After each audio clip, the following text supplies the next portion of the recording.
Radio merchandise is finally here. Go to soundchatradio.com right now so you can purchase your t-shirts and sweatshirts for children and adults in different color and sizes. Don't forget to subscribe to the channel, like, and leave your comments. And also make sure you press that notification bell so you can be the first to see Wagwan when it drops. So, first of all, I want to big up everybody that's been following this whole series here on the Irish and Chin YouTube channel, What Killed Sound Clash. Big up to those of you who have been leaving your comments. Listen, I read every comment, good, bad, or in between. I like to read the comments because it gives me an understanding of, the mindset of some of the people who are, fans of Sound Clash, or some of the people who are even members of the Sound Clash, our Sound Clash industry, our Sound Clash fraternity, right? So I do enjoy. So keep those comments coming, right? Big up to those of you who have already subscribed to the channel. If you have not subscribed to this channel, please subscribe to this channel, because moving forward, I really want to have some great sound system conversation. Right? And one of the reasons why I'm doing this whole series of What Kills Sound Clash is to bring a lot of things to the attention of the average dance hall and Sound Clash fan, right? As well as, people who are in the industry. But, the people in the industry have a way of living this lie. I'm living by this false truth. And I want to have this conversation because I want to, try to pull them away from the illusion that a lot of them live in. And I can't save everybody, but I really want to put it out there. And generally, let me say this, right?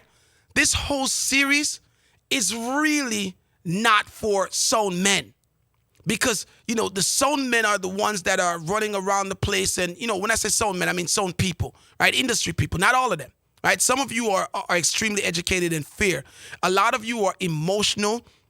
A lot of you hate everything that comes out of my mouth. So before even understanding what I'm trying to say, you guys are already against what is being said, right?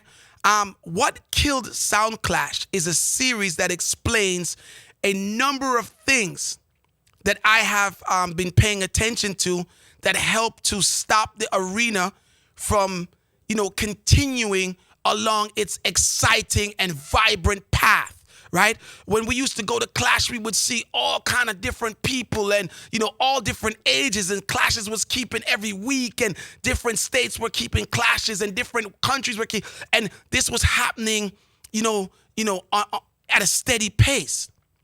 It's not happening anymore. So for those of you who are saying Clash is still alive and well, you're lying to yourselves. So my conversation is not really much geared at those people who are in denial. It is more geared at those of you who want to understand what really happened, why it happened, and how we can possibly fix it and start over and build it back, right? So let's put those who are living in the illusion aside, right? Shout out to those of you, by the way, that's cussing me, talking about I don't know what I'm talking about, and Sound Clash is not dead, it's still alive, and a pure Sound Clash are going on, pure flyer about the place, and blah, blah, blah, blah, blah, right? The question that I have to ask a lot of you is, what do you call alive? What's your definition of alive? Is the Sound Clash arena alive because sounds are clashing? Or do you define it alive because people are coming? So that may be the difference why we're having this confusion. Many of you may be defining the Sound Clash arena being alive because clashes are happening. I define it as being alive when people are coming. So anyway, this is episode 6, people, and you're gonna need your calculators for this one, right? Because this one is going to be, just a lot of figures being thrown around the place and a lot of math, right? And I think that you, the Clash fans, deserve to have this type of understanding of how the industry works financially, the money, right? And I think those of you who are promoters may understand where you're going wrong with the money. And I think that those of you who want to be promoters or interested in Sound Clash, in promoting Sound Clash, this would be, handy for you. So please watch this to the end. I'm going to throw some figures around. Some of you might get a little bit bored about it, but this is actual, all right? So get your calculators out. I even made my own notes, and I never come with notes. I usually talk off the top of my head, but I wanted to have notes just in case I have to refer to them. I can refer to them. So episode 6. This episode is called No Profits Equal No Promoters. So this episode is about the money, because we need money in SoundClash. We often only talk about the money that it costs to cut dubs, right? So every time you hear money, it's about the cost of dub plates. But let's talk about the other aspect of where the money needs to be in order for the industry to grow. Promoters need to make money. And guess what? That has stopped happening a very long time ago. No, I can tell you guys this without second guessing. A lot of the events that's being held, the promoters are not making the money. They say that they're making the money to keep the shame out of their eyes, right? Not to look stupid, not to look like they're losing. But the truth be told, they're not making any money. And if SoundClash was making money, there would be a lot more promoters willing to risk their money to keep SoundClashes. This is common sense. There are more people who keep parties than keep SoundClash. But if your job is to promote and make money, most promoters don't care what they're promoting as long as they can make a profit, right? So why is it that people who, promote dancehall are not promoting SoundClashes? I can tell you why. Because there's no profit. The profit is not there because the game is being played wrong. And promoters have been hanging their hats where they can't reach it, because a lot of people who have been promoting clashes, they have turned themselves into groupies. They have turned themselves into caring more about what people think about them. And they have, wanting the credibility and the acceptance from the sound system circle. They've been wanting that more than they actually want money. So they've never thought about the profits. So let's think about the profits, people. And in episode 6, I'm going to show you another reason why SoundClash has slowed down. What killed SoundClash? Episode 6, a lack of profit gave us a lack of promoters. No promoters means no events. No events means no SoundClashes. No SoundClashes means everything slowing down. It's simple. Who can't understand that? So let's get some math going, people. Some of you may need to take out your calculators, your phones, whatever, right? Because I want you guys to follow me on this. Some of you who are quick with math, this is a lot of this is common sense. All right? So take a listen to this. All right? For a preliminary SoundClash, a scrimmage match. And I call scrimmage matches or preliminary SoundClashes the SoundClashes that don't happen on the big stage. So this could be SoundClashes between local sound systems or SoundClashes between sound systems who are not in the elite class of sound system culture, right? And again, there's no disrespect to the preliminary clashes, because these clashes are needed. These are the clashes where oftentimes you find the talent. This is where the talent is born. And usually the talent from these preliminary scrimmages, clashes, excel into the bigger class or the bigger competitions until they get on the big stages, right? So these clashes are really important, right? Now, for a preliminary sound clash, a scrimmage, the maximum attendees, patrons, is around 500 persons, right? And I'm not speaking about New York. I'm not speaking about America. I'm speaking about Canada. I'm speaking about England. I'm speaking about Europe. I'm speaking about wherever, right? If we're talking SoundClash, right? The majority, not all, the majority, there's maybe a small, minute percentage that can defeat these numbers that I'm giving you. But for the most part, most of these clashes attract a maximum of 500 persons, right? Now, and let me say this just to kind of, make sure I'm politically correct. The attraction will probably not hold true for maybe places like Jamaica or places like Antigua, you know what I mean, and Trinidad and the Caribbean, because a lot of those clashes are kept outdoor, and because they're kept outdoor, they're exposed to being able to pulling a lot more patrons.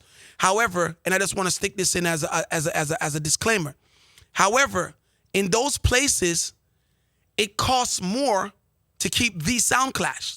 So the staging of that preliminary match will cost more in those places because it's now outside. You have to rent a venue. You have to secure a venue, right? You have to get security. You have the bar expenses. You have the stage expenses. You have the sound system expenses.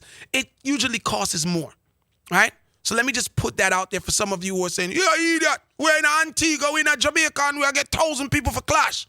Because I know you guys will say that, right? Now, let me get back on track. So in a scrimmage match, 500 people is usually the maximum patronage that you would get for a clash, right?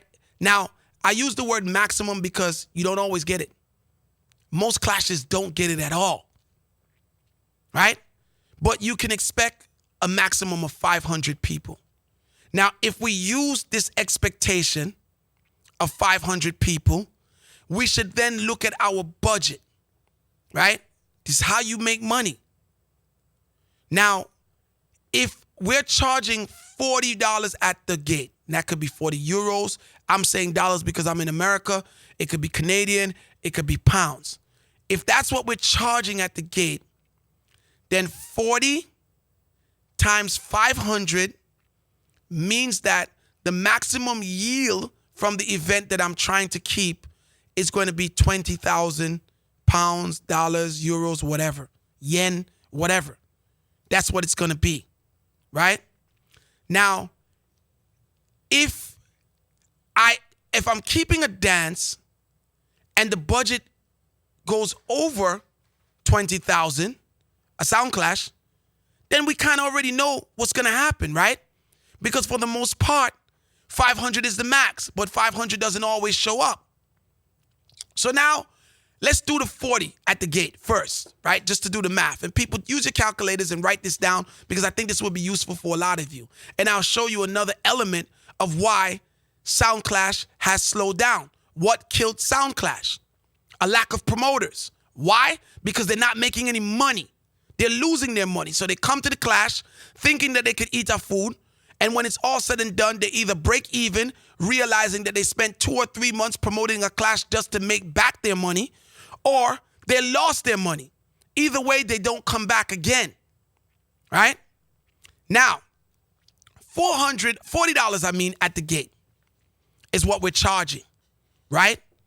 The maximum amount is $500. So $20,000 will be our total intake for this clash. Now,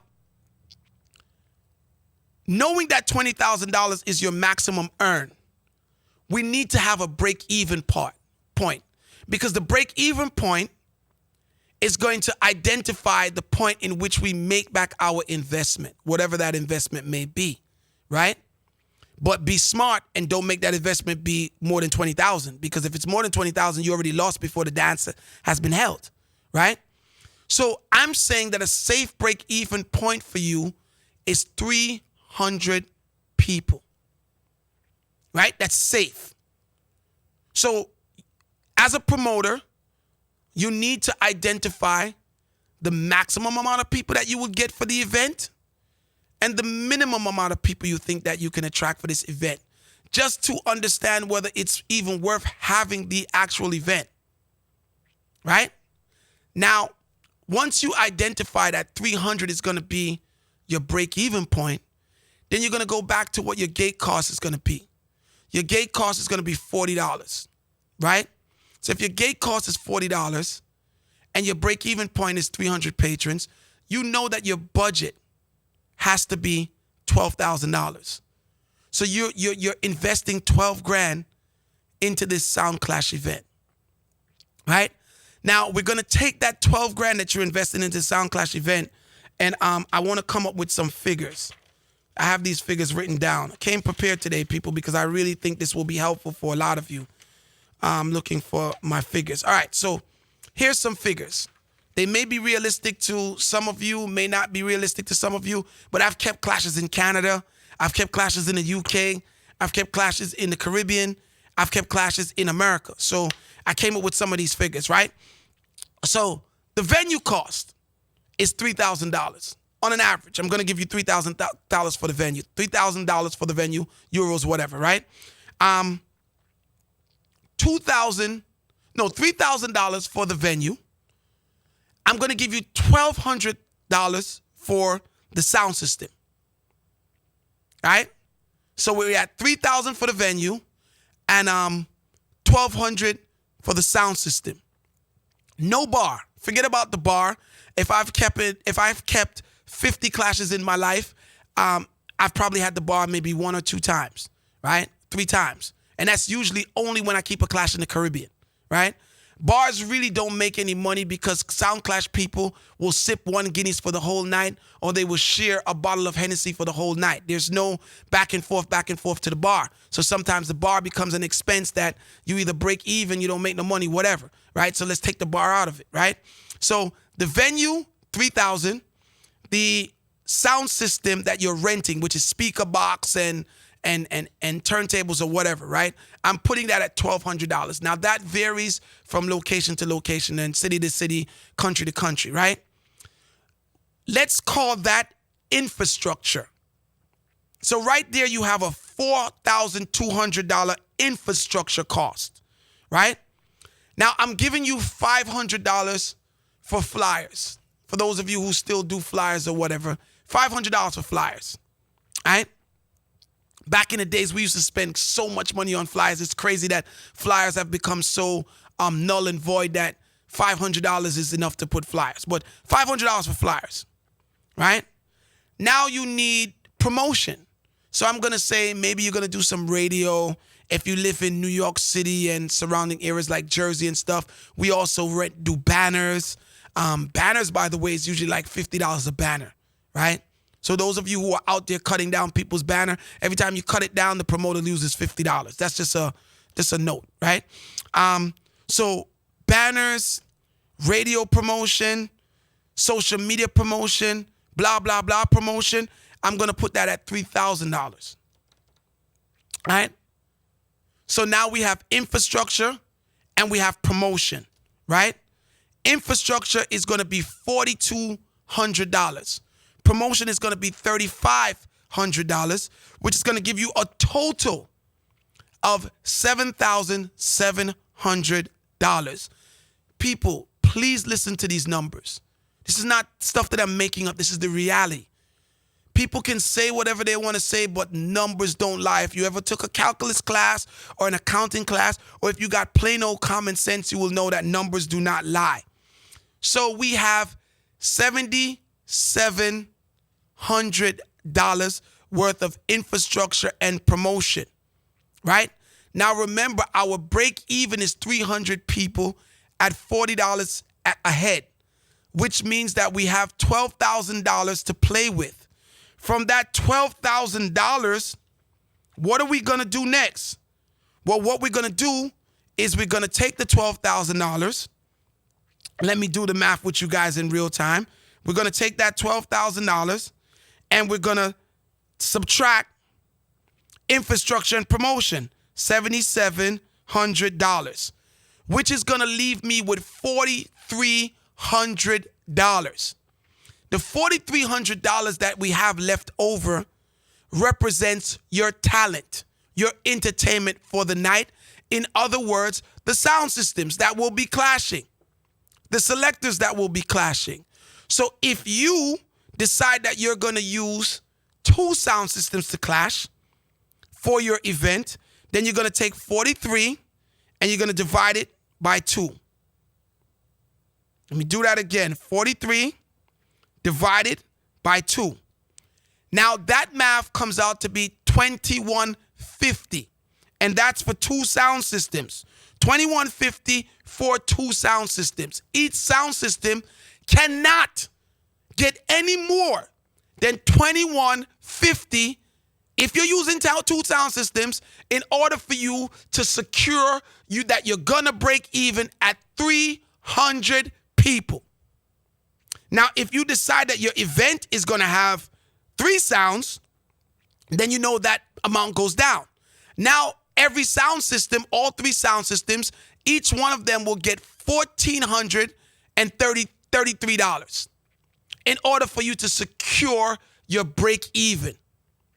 Now that we understand this, right? Sound systems, we're going to use it. Let me use it at 2 sound systems. Each sound system is going to get $2,150, right? Your gate price is $40, right? And your break even is $12,000, right? Infrastructure, promotion, and talent, giving each talent $2,150 brings you to $12,000. So if 300 people pay, you as the promoter, you're in that safe zone where you didn't make any money, but you didn't lose any money. And for most promoters, a lot of us like to say, that's a good day in the office, right? Now, let's look at your possibility to make profit. If 400 people come, then you, the promoter, just made $4,000. If you get the max of 500 people, then you, the promoter, makes $8,000. Now, here's something that I want you guys to understand based on the math that I just gave you at $40. And I know some of you are saying, who? Me not charge $40 for clash. Nobody can come into my clash for less than $50 or $60. I'll do the math for you at $50 or $60. It doesn't change. The ratio is the ratio, right? Now, if you invest your $12,000, would you not want to make a profit on your $12,000? Isn't that expected? Are you not doing business? Right?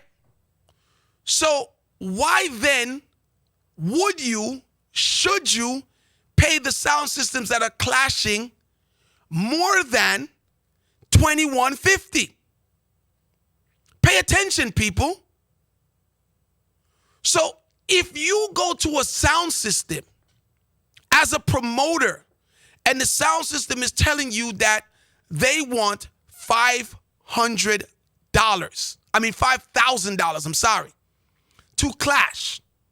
And in these days, $5,000 is cheap to what some of these sound systems are asking. But let's just say a sound system asks for $5,000. Then the other sound says he wants $5,000. You are already operating at a loss because the budget that you have only allocates the sound systems to get $2,150 each. So this will explain to you guys why sound systems or why Sound Clash has slowed down. Again, what has killed Sound Clash? No profit equals no promoters. No promoters equals no events. No events equals no clashes. No clashes equals the industry slowing down. It's a realistical equation. You guys have to secure a fighting chance to make your profit or even to break even. Yo, what's good? You ain't get that Sound Chat merch yet? What you waiting on? You bugging. Go to soundchatradio.com right now and get that merch. Get yourself right. Because some of you are doing it just for the likes. Some of you are not doing it to, when you just want people know, say, when I keep dancing. Oh, yo, me did want the big sound and nobody couldn't get the dance there, so me get the dance. So you're doing it for that. But if your intention is at least to break even, you gotta follow what I just told you. If you don't follow what I just told you, 100% guaranteed that you are gonna come up with a loss. Would you guys like to do it at $50? I did it at $50. Because I made all the notes here for you guys. So let's do it again real quick. Keeping a clash, the maximum is 500 people. right? We agree with that. Well, I hope you guys agree, because this is not exaggeration. A lot of clashes don't get 500 patrons, paying patrons, right? And of course, I'm not speaking, when I speak of these numbers, I'm not talking about 400 people are in a dance or 500 people in a dance. I'm talking about 500 paying people. I'm talking about 300 paying people to break even. So if you're that type of promoter that just lets people in your dance, right, then you're probably going to lose money too, because you need 500 people. That would be your maximum gross. You need 300 paying people in order for you to be able to afford what you're doing and walk away without a scar, right? So 300 people times $50 at the door will give you $15,000. Easy math, or pounds or euros or whatever, right? That's what it's going to give you. It's going to give you $15,000. Now, let's look back at the expenses, because there are expenses, right? I'm going to give you the same expenses. So now we're at 15,000 people to break even, right? Remember what we said. We said that our infrastructure and promotion is going to equal $7,700. So we're going to take away $7,700, right? The money that we have left on talent is going to now be $7,300. That's what we can pay talent. Whether you're using 3 sounds, 1 sound, 2 sound, 5 sound, it can't come over $7,300. That's what it is. Now, let me say we're using 2 sounds, so I'm going to divide 73 by 2. When I divide the $7,300 by 2 sound systems, each sound system can only go home with $3,650 in order for you to meet your break even. What is your break even? Your break even is at 300 people, because you cannot go further than the $15,000 that you invested, or there more than likely will be no profit for you. So there's 2 things that you're trying to do in this process. 1, you're trying to secure your break even. 2, you're trying to give yourself a fighting chance at making a profit. So if you hire a sound system that is charging you $6,000, $4,000, $5,000, if you hire a sound system that's charging you a penny over $3,650 each, if it's 2 sound systems, then your odds of losing becomes very high. Your odds of not making a profit becomes extremely high. Now, if you follow this and you break even at 300 people, as I'm showing you, and you pay each sound system $6,300, or let me make it easier by saying $3,650. If each sound system that's clashing, the 2 sound systems that's clashing, get that, right? Then here's what happens. If 400 people come to that dance, you, the promoter, have the opportunity to make $5,000 profit. Now, I don't know what your ratio is or where your sweet spot is, but you now invested $15,000, and that $15,000 investment, could yield $5,000 if you get 400 people. If you get 500 people, then that $15,000 will bring you another $10,000, because you can make $10,000 profit. So if you're one of the lucky ones and you stick to what I'm saying to you, right? And you do get the 500 people, which is rare, then and only then you can make $10,000. Now, let's say you only get 350 people. Well, if you get 350 people, and I just told you that you could make $5,000 profit at 400 people, then you're going to make $2,500 profit if you only get 350 people. But it's still a profit For those of you, who, are interested in the profit, it may not be a big profit, but it's better than a loss and it's better than a break even. So my argument is simply this. If you guys are not following a formula, right? If promoters come into the culture and don't follow a formula, simple math. This goes for any event. This could happen for a juggling event. This will work.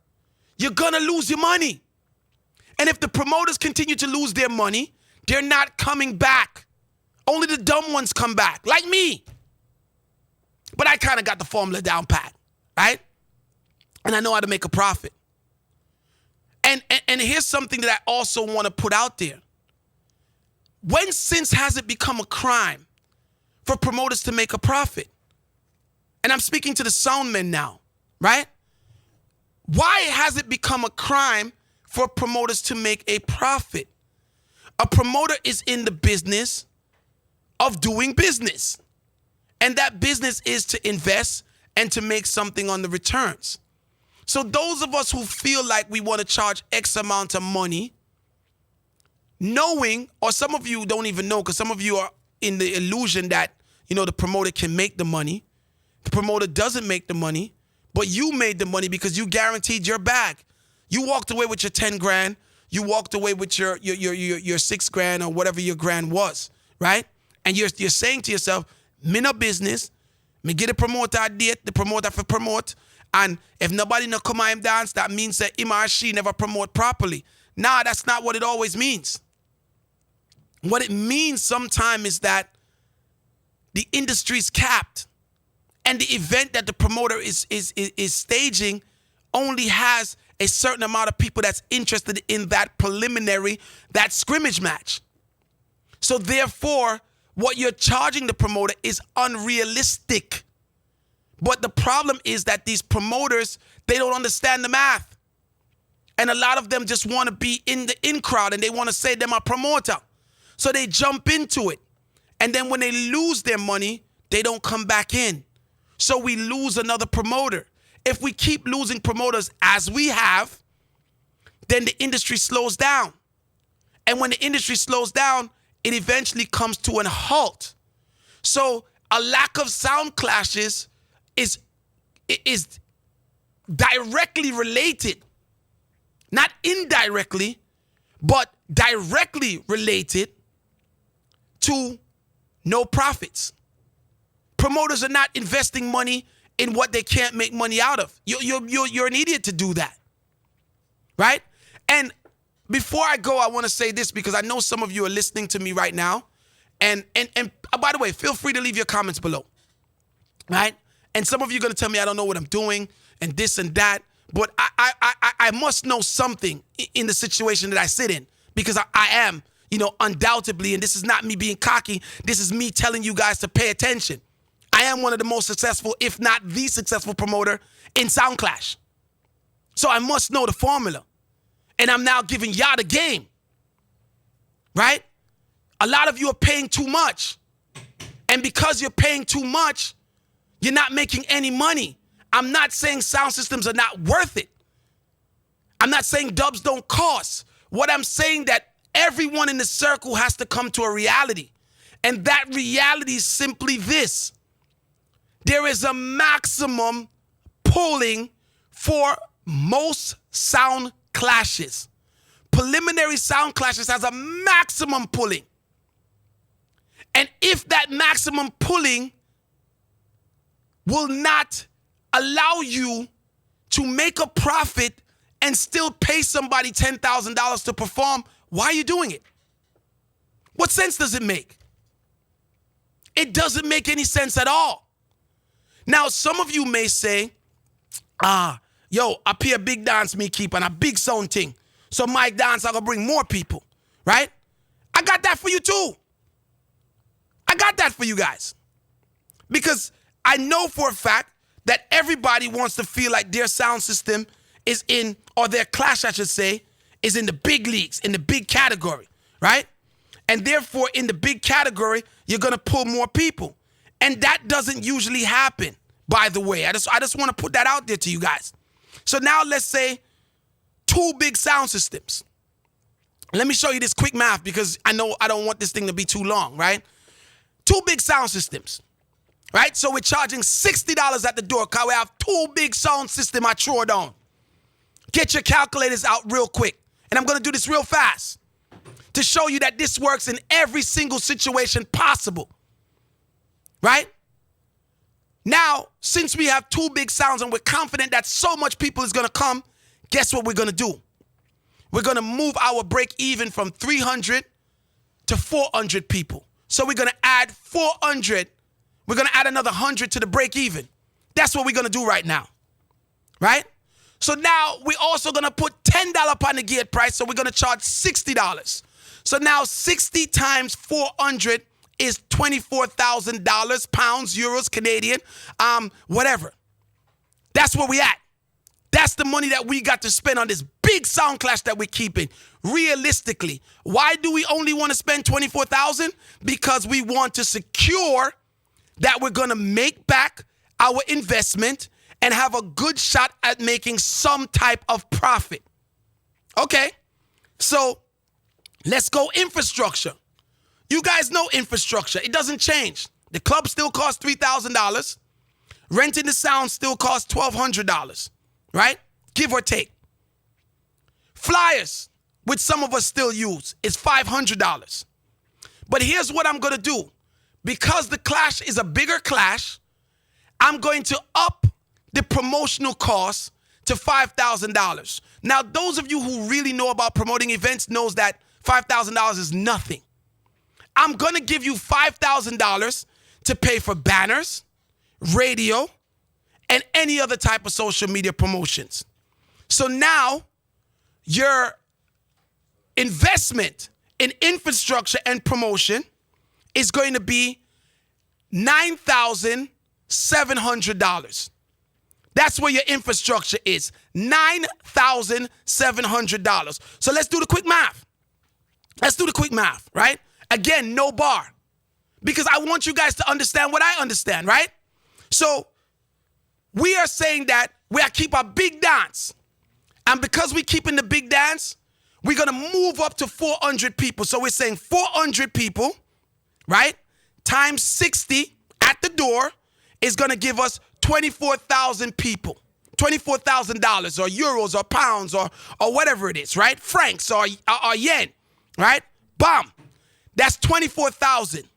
Now we all realize that infrastructure and promotion is now going to give us 9,700. So we're going to take away 9,700 from the 24,000, which is going to leave us $14,300. That $14,300 represents what? It represents the amount of money that we have left to pay talent. That's what it represents. That's the only thing it represents, right? Because we're sticking to making back our money at 400 patrons at $60 a head. So we got to stick to that 24,000 income. That's the max break even. Well, it's not the max, but it's the break even number, right? So now we have $14,300 to pay our talent. Now, let's say we're using 2 sounds. We divide that number by 2. That's $7,150. That now becomes the maximum money that we can pay a big sound if we're only using 2. Now, let's say we're using 3 sounds for the money. We divide 14 by 300, divided by 3. Now, you can only pay each sound $4,766 because we're using 3 sounds now. In order for you to be able to catch back your break even at 400 people, which is realistic if you say you're keeping a big dance, right? Now, again, let's speak profit. If you get 500 people and you follow this math, then you'll make $6,000 profit if you get 500 people. So guess what? you have invested $24,000 and you're making $6,000 if you get 500 people. If you get 600 people, then you make $12,000. And you see how the math goes. You guys get where I'm coming from? So the idea here is simply this. Understand the level of event that you're keeping. Stop fooling yourself and feeling that your clash is the biggest clash in the world, right? And everybody wants to see the clash that you're keeping. So 1,000 and 1,500 and 12. Listen, for a preliminary clash, I cannot tell you the last time I've seen so many people. I cannot tell you that, right? When is the last time I've seen over 800 people in a clash? I'm being honest, unless it's the big stage. And we're not talking about the big stage, people. We're talking about the small stage. I cannot tell the last time that I've seen 800 people in a clash, right, that followed these rules. And for those of you who are saying, yo, and I got to say this before I go. For those of you saying, yo, my God, this clash at Amazura, my God, that clash over there, sir, and my God, that clash over there, sir, and 1,200 people was in the clash. Yeah, you might say that. A one-off clash brought 1,200 people. But guess what? The sound systems charge so much money that the promoter ends up falling right back in this category. Because guess what? The math was not right. So again, those of you who are listening, that care to listen, because some of you are being emotional and some of you are criticizing, episode 6, no profits equals no promoters. No promoters equals no sound clashes. No sound clashes equals no sound clashes, which equals everything slowing down. What is the moral of the story? The moral of the story is this, right? What killed Sound Clash? A lack of promoters. Why is there a lack of promoters? Because none of them make no money, right? None of them is not making no money. I'm giving you the formula that I use. Now, in the seat that I'm sitting in, hate it or love it, cuss me as much as you guys want, my formula is working. You cannot pay sound systems $10,000, $12,000, $15,000, $20,000 unless you can get the amount of people that will support that. And again, I challenge those of you. Remember, I've kept clashes in Europe. I've kept clashes in England. I've kept clashes in Canada. I've kept clashes in America. I've kept clashes in the Caribbean. And I'm telling you, outside of the Caribbean, the maximum people that you're going to get for a preliminary, a scrimmage, is 500. And that's the max. Some of us are going to end up with 350. Some of you are going to end up with 250. Some of you are going to end up with 400. Your job as a promoter is to do the numbers correctly so you can at least, worst case scenario, make back your bread. And in closing, let me just say this. Sound systems and selectors, they have another opportunity to make money.